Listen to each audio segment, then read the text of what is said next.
नमस्कार।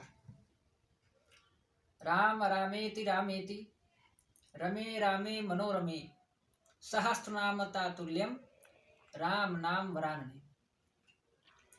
आप सभी मित्रों को मेरी तरफ से विश्व हिंदू परिषद के एक श्रेष्ठ कार्यक्रम रामोत्सव के उपलक्ष्य में मैं आप सभी को हार्दिक बधाइयां प्रस्तुत करता हूं। श्रीमद् भगवत गीता में भगवान श्री कृष्ण ने कहा है कि यदा यदा हि धर्मस्य ग्लानिर्भवति भारत अभ्युत्थानम् अधर्मस्य तदात्मानं सृजाम्यहम् परित्राणाय साधूनां विनाशाय च दुष्कृतां धर्म संस्थापनार्थाय संभवामि युगे युगे। इसी को तुलसीदास जी ने श्री रामचरितमानस में लिखा है कि जब जब हो ही धर्म कई हानि बाढ़े ही असुर अधम अभिमानी हो ही अनीति जाहि नहीं बरनी सीधा ही विप्र धेनु सुर धरणी तब तब प्रभु धरि मनुष्य शरीरा हरहि सदा सज्जन भव पीरा। इस पृथ्वी पर जब जब आसुरी शक्तियां प्रबल होती हैं, धर्म का विलोप होता है, तब तब श्रीमन नारायण भगवान विष्णु किसी न किसी अवतार में अवतरित होकर के गौ, ब्राह्मण, भारत भूमि का रक्षा करते हैं। आज की वार्ता शुरू करने से पहले मैं सबसे पहले तुलसीदास जी को एवं आदि कवि महर्षि वाल्मीकि जी को सादर नमन करता हूं कि जिनकी वजह से भारत ही नहीं अपितु पूरी दुनिया श्री राम के चरित्र को समझ पाई, आज पढ़ पा रही है। जिस प्रकार आज भारत की शक्तियों को खत्म करने के लिए, भारत में हिंदुत्व को खत्म करने के लिए पाकिस्तान में डेरा डाला हुआ आतंकवाद समय समय पर भारत को क्षति पहुंचाता है, ऐसे ही प्रभु श्री राम के कालखंड में था। उस समय के आतंकवादी थे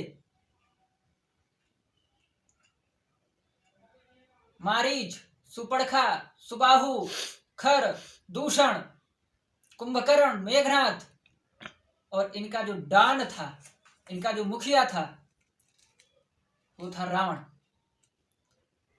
और जिस प्रकार से आतंकवाद का अड्डा आज पाकिस्तान है, उसी प्रकार से उस समय इन विधर्मियों का अड्डा लंका थी।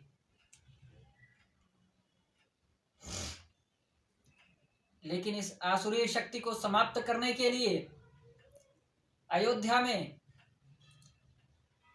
राजा दशरथ के घर भगवान श्री विष्णु ने अपने 4 अंशों के रूप में जन्म लिया। अब प्रश्न उठता है कि 4 ही अंशों में अपना जन्म क्यों लिया? 3 हो सकते थे, 5 भी हो सकते थे, अकेले भी हो सकते थे, लेकिन 4 ही क्यों हुआ? तो अपने यहां 4 पुरुषार्थ हम लोग कहते हैं, धर्म, अर्थ, काम और मोक्ष। ऐसे ही वो 4 अंश अर्थात वो 4 भाई 4 पुरुषार्थों के प्रतीक हैं। प्रभु श्री राम जो कि धर्म के प्रतीक हैं, उनके भ्राता लक्ष्मण काम के प्रतीक हैं, उनके भ्राता भरत मोक्ष के प्रतीक हैं, और उनके सबसे छोटे भ्राता शत्रुघ्न अर्थ के प्रतीक हैं। ऐसे 4 अंश 4 पुरुषार्थों के रूप में जन्म लेते हैं। उसके बाद में कहते हैं कि जब राम का जन्म होने वाला था, रामनवमी का दिन था, और उनके ऋषि जो कुल ऋषि थे, कुलगुरु थे, उन्होंने कहा था कि जो बड़ा बालक जो जन्म लेगा वो अगर 12 बजे के पहले अगर जन्म लेगा तो वो एक अच्छा राजा कहलाएगा, श्रेष्ठ राजा होगा, और यदि 12 बजे के बाद में अगर जन्म होगा तो वो श्रेष्ठ सन्यासी होगा। लेकिन प्रभु राम का जन्म ठीक 12 बजे होता है, इसलिए वो श्रेष्ठ सन्यासी भी कहे जाते हैं और श्रेष्ठ राजा भी कहे जाते हैं। अपनी बाल्यावस्था में शिक्षा को पूर्ण करने के पश्चात जब ऋषि विश्वामित्र जी आसुरीय शक्तियों से परेशान होकर के, क्योंकि आसुरी जिस प्रकार से आज आप धर्म का काम नहीं कर सकते, आसुरी शक्तियां प्रबल हैं, उसी प्रकार से ऋषियों की तपस्या, ऋषियों की यज्ञ आसुरीय शक्तियां करने नहीं देती। इससे परेशान होकर के विश्वामित्र जी ने अयोध्या में राजा दशरथ के पास जाते हैं और कहते हैं कि मैं आपसे कुछ लेने आया हूं। राजा दशरथ कहते हैं क्या मैं दे सकता हूं? तो कहते हैं मेरी ये समस्या है कि मैं तपस्या नहीं कर पा रहा हूं, आसुरीय शक्तियां हावी हो रही हैं, उनके विनाश के लिए मैं आपसे कुछ मांगने आया हूं। तो राजा दशरथ ने कहा ठीक है, मैं सेना दे सकता हूं, आपको अंगरक्षक दे सकता हूं। उन्होंने बोला ना, मुझे अंगरक्षक की आवश्यकता नहीं है, मुझे सेना की आवश्यकता नहीं है, मुझे आवश्यकता है तो आपका बड़ा बेटा राम, मुझे राम की आवश्यकता है। और राम जी चल देते हैं उनके साथ में, और उन्होंने मारीच और ताड़का का वध किया। अब एक प्रश्न यहां पे उठता है कि रामचरितमानस में यद्यपि महिलाओं का सम्मान हुआ है, लेकिन 3 महिलाएं दंडित भी की गई हैं। आप रामचरितमानस देखेंगे तो उसमें 3 महिलाओं को दंडित किया गया है। एक तो ताड़का का वध ही कर दिया गया, मंथरा को लात मारी गई, और सुपर्णखा की नाक कान काटे गए। हमको क्या समझ में आता है इससे? क्या शिक्षा मिल रही है? तो मैंने पहले आपको बताया कि जो 4 अंश है वो 4 पुरुषार्थ हैं, 4 पुरुषार्थों के रूप में है। ऐसे ही मंथरा जिसके लात मारी गई, मंथरा लोभ की प्रतीक है, और उसको शत्रुघ्न ने लात मारा, और शत्रुघ्न अर्थ के प्रतीक हैं। अर्थात व्यक्ति के अंदर जब लोभ की भावना जागृत हो जाए तो उसको अर्थ के माध्यम से कुचल देना चाहिए। यह धर्म सम्मति होता है। ऐसे ही सुपर्णखा के नाक कान काटे गए, और सुपर्णखा वासना की प्रतीक है। इसलिए व्यक्ति के अंदर जब वासना जागृत हो जाए, व्यक्ति के अंदर जब वासना हावी हो जाए, तब लक्ष्मण जो कि काम के प्रतीक हैं, अर्थात काम को वासना से कुरूपित कर देना चाहिए, धर्म सम्मति कहलाएगा। ताड़का जो कि शक्ति और अहंकार का प्रतीक है, और जब व्यक्ति के अंदर अहंकार आ जाए, उस शक्ति का दुरुपयोग करने लगे अपने अहंकार के मद में, तब राम जो कि धर्म के प्रतीक हैं, तो धर्म से अहंकार को समाप्त कर देना चाहिए, उसको खत्म कर देना चाहिए, उसका वध कर देना चाहिए, तभी वो धर्म सम्मति कहलाएगा। मित्रों, यदि प्रभु श्री राम जी समाज में ना निकलते 14 वर्ष वनवास में न रहते, वो अयोध्या में ही रहते, तो वो दशरथ नंदन राम तो कहे जा सकते थे, कौशल्या नंदन राम कहे जा सकते थे, अयोध्या नंदन राम कहे जा सकते थे, किंतु मर्यादा पुरुषोत्तम राम नहीं कहे जा सकते थे। वह संभव तभी हुआ जब वो समाज में निकले और समाज को संदेश दिया। उन्होंने मां शबरी के झूठे बैरों को खा करके एक समरसता का संदेश दिया, निषाद राज गुह का गले लगा करके समरसता का संदेश दिया, तब वो मर्यादा पुरुषोत्तम श्री राम कहलाए। प्रभु श्री राम मां सीता का जब हरण हो जाता है और राम सीता को ढूंढते ढूंढते जब निकलते हैं, रास्ते में अनेकों वस्तुएं उनको देखने को मिलती हैं, अनेकों चीजें देखने को मिलती हैं। कहीं कहीं तो उनको पूज्य संतों के अस्थियां देखने को मिलती हैं। तब वो प्रण लेते हैं कि निश्चरहीन करहु महि भुज उठाए रघुवीर। ये प्रतिज्ञा करते हैं और उस प्रतिज्ञा को फलीभूत कैसे करते हैं? तो वानर भालुओं को संगठित करके तब वो इस निश्चर को इस वसुधा से समाप्त करते हैं। एक चीज देखने को मिलती है, एक चीज सीख लेनी चाहिए कि उन्होंने ताड़का को, उन्होंने खर और दूषण को, उन्होंने सुबाहु को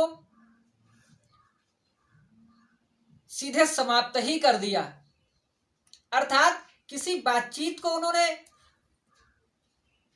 बातचीत करना उन्होंने ठीक नहीं समझा। क्यों? क्योंकि वो हमारे देश में रह रहे हैं। लेकिन जब वो लंका पर जाते हैं, रावण से जब युद्ध करना शुरू करते हैं, तो उससे पहले वो बातचीत का सहारा लेते हैं कि हो सकता है बातचीत से कुछ बात सही हो जाए।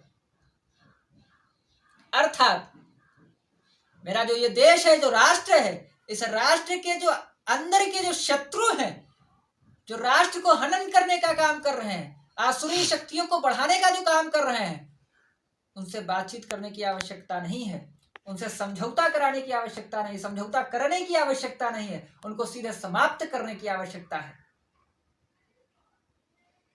लेकिन देश के जो बाहर के शत्रु हमारे हैं, उनसे प्रयास करना चाहिए एक बार बातचीत करने का।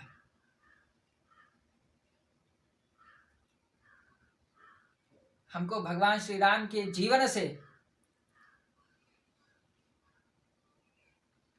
एक अच्छे सुपुत्र होना सीखना चाहिए कि कल को वो राजा बनने वाले थे, सूर्योदय हो कि राजा बने, लेकिन रातों रात ऐसी घटना घटी कि अगले सूर्योदय में उनको वनवास हो जाता है। लेकिन अपने पिता की आज्ञा को मानते हैं। एक आज्ञाकारी पुत्र कैसे होना चाहिए, ये प्रभु श्री राम के जीवन से हमको सीखने को मिलता है। भ्राता कैसे रहना चाहिए, ये भी हमको श्री राम के जीवन से सीखने को मिलता है। चाहे भरत के प्रति प्रेम हो, भले ही साथ में लक्ष्मण गए थे, लेकिन सबसे ज्यादा वो भरत को मानते थे। इसलिए हनुमान चालीसा में कहा है हनुमान जी से कि तुम मम प्रिय भरत ही सम भाई। भरत जिनकी गलती नहीं है और प्रायश्चित भी करते हैं, राम जो कि भरत से इतना सब होने के पश्चात भरत को इतना मानते हैं क्योंकि वो जानते हैं भरत की गलती नहीं है। भरत के प्रति प्रेम, बाल्यकाल में खेल खेल में अपने भाइयों को जिता देना, स्वयं हार जाना, ये भातृत्व प्रेम देखने को मिलता है श्री राम के जीवन से।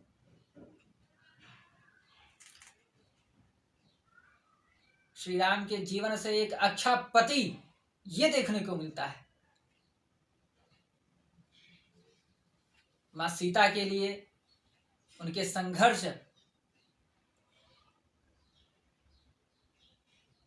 रावण से युद्ध, समुद्र पर चढ़ाई, समुद्र को बांधना, समुद्र पर, ये सब सीखने को मिलता है प्रभु श्री राम के जीवन से। एक अच्छा शासक, एक अच्छा राजा, कि मैं जब तक राजा हूं तब तक मेरी व्यक्तिगत सोच कुछ नहीं है, मेरा व्यक्तिगत हित कुछ नहीं है, मेरा पारिवारिक हित नहीं है।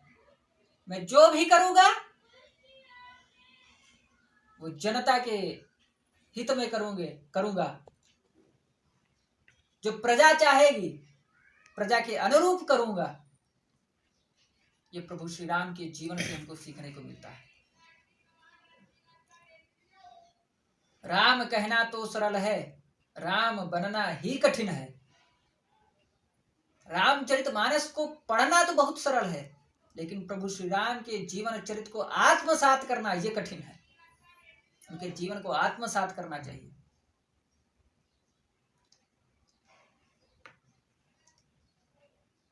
आज अयोध्या में श्री राम लला में भव्य मंदिर बनने को अग्रसर है। अगले वर्ष प्रभु श्री राम का मंदिर बन जाएगा।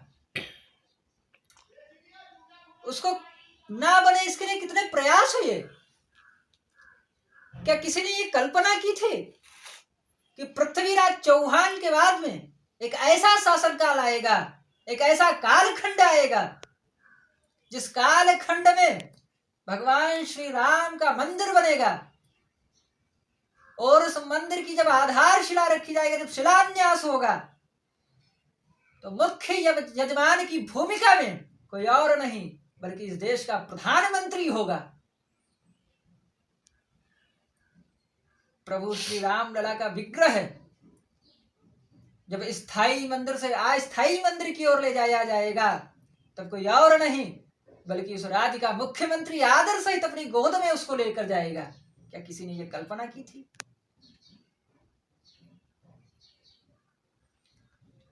विश्व हिंदू परिषद के पुरोधा पूज्य अशोक सिंघल जी रायबरेली के कार्यक्रम में प्रेसवार्ता में पत्रकारों ने उनसे पूछा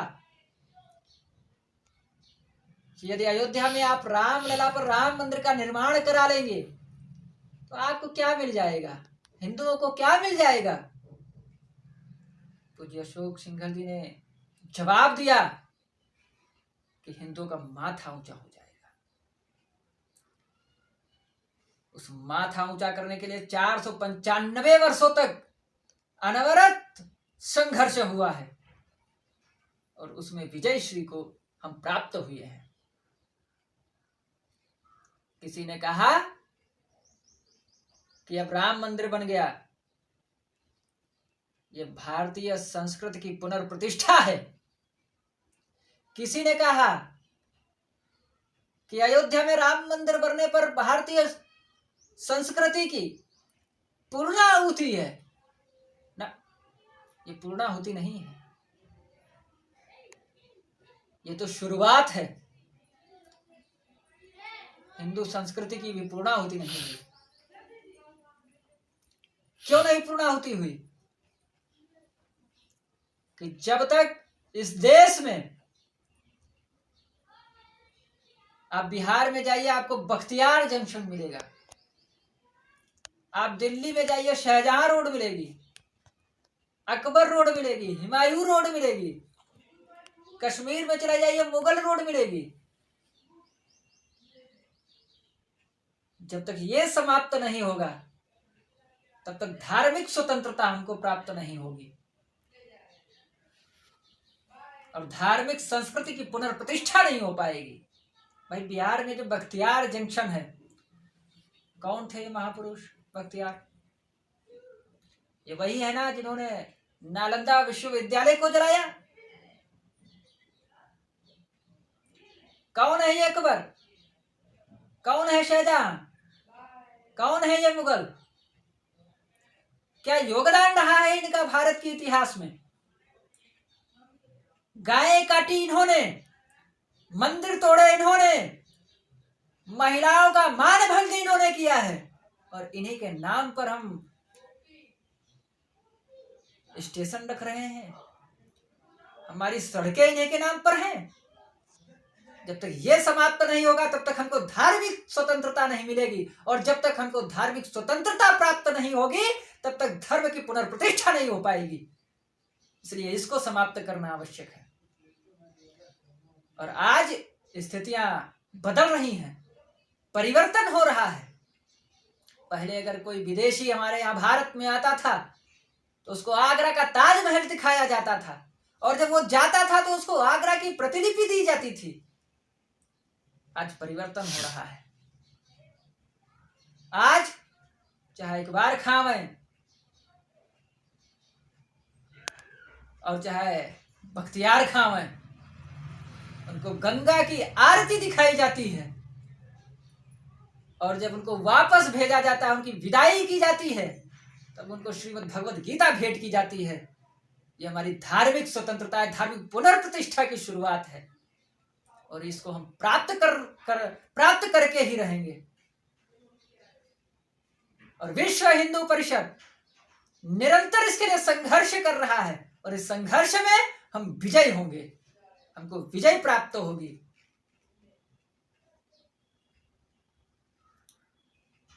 मुगल काल में क्या हुआ? हम लोग आज अमरनाथ की यात्रा करने जाते हैं तो अपने को हिंदू कहते हैं। हम लोग प्रयाग नहाते हैं, प्रयाग में महाकुंभ में जब स्नान करते हैं तब हम हिंदू कहलाते हैं। मां वैष्णो देवी की यात्रा करने जाते तो हम अपने आप को हिंदू कहते हैं। लेकिन जब अपने गांव पहुंचते हैं तो हम अगड़े और पिछड़े हो जाते हैं। क्या जन्म से कोई अगड़ा रहेगा? क्या जन्म से कोई पिछड़ा रहेगा? क्या जन्म से कोई पवित्र रहेगा? क्या जन्म से कोई अपवित्र रहेगा? ना, इसको समाप्त करने की आवश्यकता है। हमको ये राम के जीवन चरित्र से सीखना चाहिए। कहते हैं कि राम राज बैठे त्रैलोका, हर्षित भय गए सब शोका। और उसी में कहा जाता है दैहिक दैविक भौतिक तापा। उसी में आगे कहा जाता है सब नर करहि परस्पर प्रीति। तो जब सब नर करहि परस्पर प्रीति, तो कौन अगड़ा है, कौन पिछड़ा है, कौन ऊंच है, कौन नीच है, कौन पवित्र है, कौन अपवित्र है, ये तो समाप्त हो गया। ये हमको प्रभु श्री राम के जीवन से ये सीखना चाहिए। ये देश, ये राष्ट्र, इसमें कोई छोटा हो सकता है, इसमें छोटे भी रहते हैं, इसमें लंबे भी रहते हैं, इसमें बड़े भी रहते हैं, इसमें मोटे भी रहते हैं, इसमें दुबले भी रहते हैं। हमारी भाषाएं अलग हो सकती हैं, हमारी संस्कृतियां अलग हो सकती हैं, हमारी बोलचाल की भाषा अलग हो सकती है, हमारे मौसम परिवर्तन हो सकते हैं, लेकिन हम हिंदू हैं और हिंदू एक है, हिंदू एक रहेगा।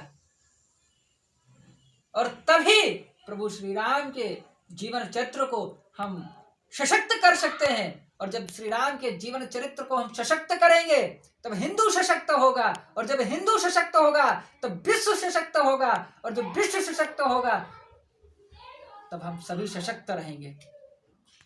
मुझे लगता है कि आज की इस वीडियो में इतना पर्याप्त है। जय श्री राम।